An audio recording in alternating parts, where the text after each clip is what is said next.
امریکی ریاست ورجینیا کے علاقے لینگلی میں سینٹرل انٹیلیجنس ایجنسی یعنی CIA کے مرکزی داخلی گیٹ کے سامنے ٹریفک سگنل پر ریڈ لائٹ جگمگاتی اور گاڑیاں رک جاتی۔ ان گاڑیوں میں سوار بیشتر لوگ اکیلے ہیں، ماں سوائے ایک جوڑے کے جن کی حال ہی میں شادی ہوئی ہے۔ تحقیقاتی اداروں کو جائے وقوع سے 10 گولیوں کے خول اور بغیر چلی گولی ملتی ہے، جس سے یہ نتیجہ اخذ کیا گیا کہ حملہ آور کی بندوق جام ہو چکی تھی، اس لیے ایک گولی چل نہ سکی۔ حملے میں محفوظ رہنے والی خواتین کی مدد سے حملہ آور کا خاکہ تیار کیا گیا اور اخبارات میں اس کی تشہیر کی گئی۔ عام شہریوں سے معلومات کے حصول کے لیے ایک فون لائن وقف کر دی گئی۔ جائے وقوع سے ملنے والی گولیوں کے خول سے یہ معلوم ہوا کہ اس حملے میں AK-47 یعنی کلاشنکوف استعمال کی گئی تھی۔ اس کے ساتھ فنگر پرنٹ کا پتہ لگایا گیا، لیکن ملزم کا کوئی ریکارڈز کاری سطح پر دستیاب نہیں تھا۔ FBI کی جانب سے ایجنٹ بریڈلی گیرٹ تحقیقات کے لیے تعینات کیے گئے۔ گزشتہ سال ایپل پوڈ کاسٹ کو دیے گئے ایک انٹرویو میں ایجنٹ بریڈلی گیرٹ نے اس حملے کی تحقیقات کی کچھ تفصیلات بیان کی ہیں۔ گیرٹ کے مطابق ورجینیا اور آس پاس کی ریاستوں میں ایک سال کے اندر کتنی کلاشنکوف فروخت ہوئی، ابتدائی طور پر اس کا ریکارڈ طلب کیا گیا۔ FBI کو معلوم ہوا کہ اس عرصے میں 1000 کے قریب کلاشنکوف فروخت ہوئی تھی، جن میں سے ایک کلاشنکوف حملے سے 3 روز قبل خریدی گئی تھی۔ خریدار کا نام ایمل کانسی تھا۔ FBI کے اہلکار درج پتے پر پہنچے اور ایمل کے روم میٹ سے ملاقات کی جو پاکستانی تھا۔ اس شخص نے انہیں بتایا کہ ایمل کسی دوسرے شخص کی وساطت سے ان کا روم میٹ بنا تھا۔ ایجنٹ بریڈلی گیرٹ کے مطابق کمرے کی تلاشی کے دوران چمڑے کے ایک بریف کیس سے پستول اور کلاشنکوف کی گولیوں سے بھرا ہوا ایک میگزین برآمد ہوا۔ مزید تلاشی کے دوران صوفے کے نیچے سے ایک پلاسٹک بیگ میں لپٹی ہوئی کلاشنکوف بھی مل گئی۔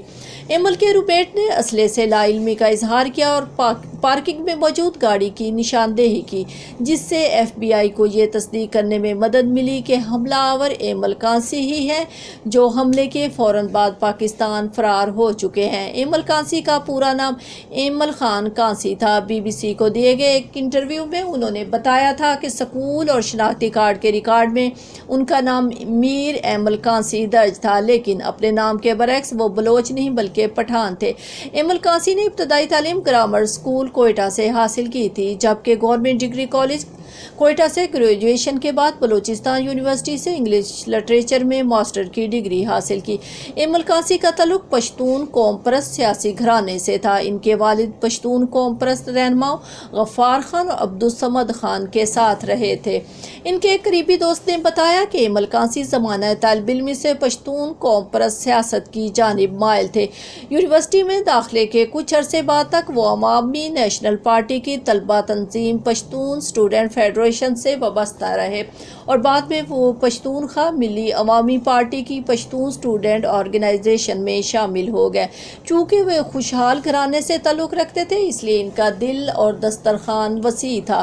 وہ اکثر اپنے کلاس فیلوز کو نہ صرف لیاقت بازار میں واقع اپنے ہوٹل بلکہ کوئٹہ کے دوسرے بڑے ہوٹلوں میں لے جا کر اچھا کھانا کھلاتے تھے۔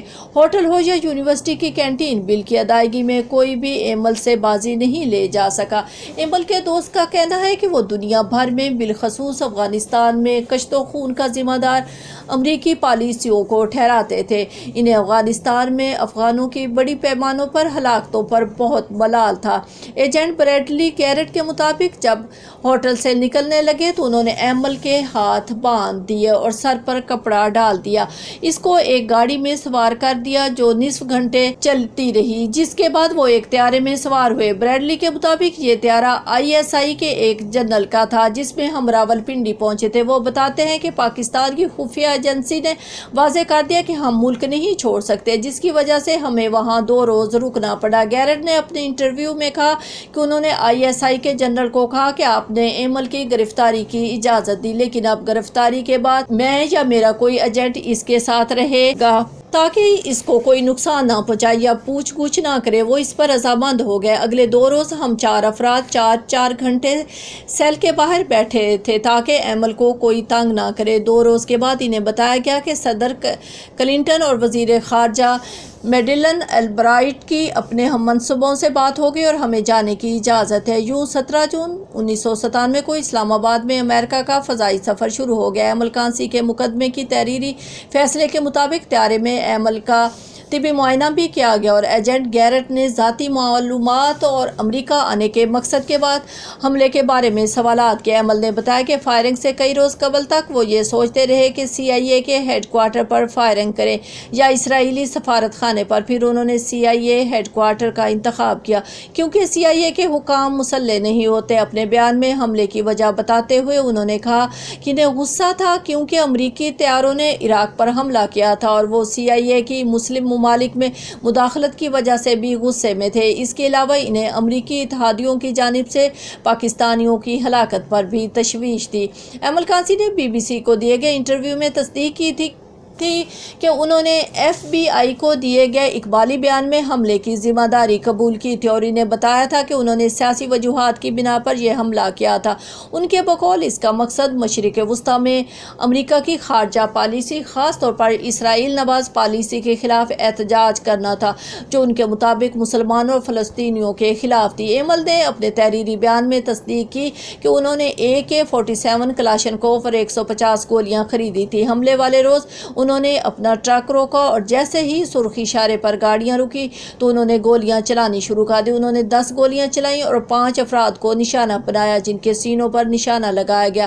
خواتین پر گولی نہ چلانے کے بارے میں کہا کہ ان کا مذہب اس کی اجازت نہیں دیتا۔ ایمل کانسی نے FBI کو دیے گئے بیان میں رضاکارانہ طور پر اقبال جرم کیا لیکن بعد میں وہ اس سے دستبردار ہو گئے۔ BBC کو دیے گئے انٹرویو میں ان کا کہنا تھا کہ انہیں امریکہ کے قانونوں وغیرہ کا نہیں پتہ اور انہوں نے وکیلوں کے کہنے پر صحت جرم سے انکار کیا تھا۔ عدالت نے انہیں سزائے موت سنائی تھی۔ انہوں نے جیوری پر عدم اعتماد کا اظہار کیا تھا۔ BBC کو دیے گئے آخری انٹرویو میں ان کا کہنا تھا کہ ان کے خلاف انتہائی متعصبانہ رویہ اختیار کیا گیا۔ عدالتی کارروائی بھی اسی علاقے میں کی گئی جہاں حملے کا واقعہ پیش آیا تھا اور قانون کے تحت یہ اقدام بھی غلط تھا۔ انہوں نے کہا کہ گرفتاری کے بعد ذرائع ابلاغ نے ان کے خلاف انتہائی شدید پروپیگنڈا شروع کر دیا اور جیوری کے حضرات اس پروپیگنڈے سے اس قدر متاثر ہو چکے تھے کہ انہوں نے ان پر لگائی گئی ہر دفعہ کے فیصلے میں سخت ترین سزا تجویز کی جس میں عمر قید، جرمانہ اور سزائے موت شامل تھی۔ ایمل کانسی کی سزائے موت پر عمل درآمد سے قبل امریکہ نے ممکنہ رد عمل پر اپنے پاکستان میں سفارت خانے کو الرٹ جاری کر دیا تھا۔ سزائے سنائے جانے کے دوسرے روز 13 نومبر 1997 کو یونین ٹیکساس پیٹرولیم کے 4 امریکی ملازمین کو کراچی میں فائرنگ کر کے ہلاک کر دیا گیا تھا۔ پولیس نے اس واقعے کو ٹارگٹ کلنگ قرار دیا تھا۔ ایمل کانسی کی تمام اپیلیں مسترد ہونے کے بعد 14 نومبر 2002 کو انہیں زہر کا انجیکشن لگا کر سزائے موت پر عمل درآمد کر دیا گیا۔ سزائے موت پر عمل درآمد سے قبل ان سے 2 بھائیوں اور ایک پیش امام نے آخری ملاقات کی تھی۔ ایمل کانسی کی کوئٹہ میں نماز جنازہ میں لوگوں کی ایک بڑی تعداد نے شرکت کی تھی اور متحدہ مجلس عمل کے رہنما مولانا فضل الرحمان نے ان کے گھر جا کر تعزیت کی تھی۔ ایمل کانسی کی گرفتاری اور امریکہ منتقلی کے خلاف لاہور ہائی کورٹ میں اس وقت بھی ایک درخواست زیر سماعت تھی جس میں گزارش کی گئی تھی کہ اس وقت کے وزیر اعظم میاں نواز شریف اور پنجاب کے وزیر اعلیٰ شہباز شریف کے خلاف کارروائی کی جائے جنہوں نے پاکستانی شہری کی گرفتاری میں ساتھ دیا اور غیر قانونی طور پر امریکہ منتقل کرنے میں مدد فراہم کی۔ آج کی ویڈیو بس یہیں تک، اجازت چاہوں گی، دعاؤں میں یاد رکھیں۔ اللہ نگہبان۔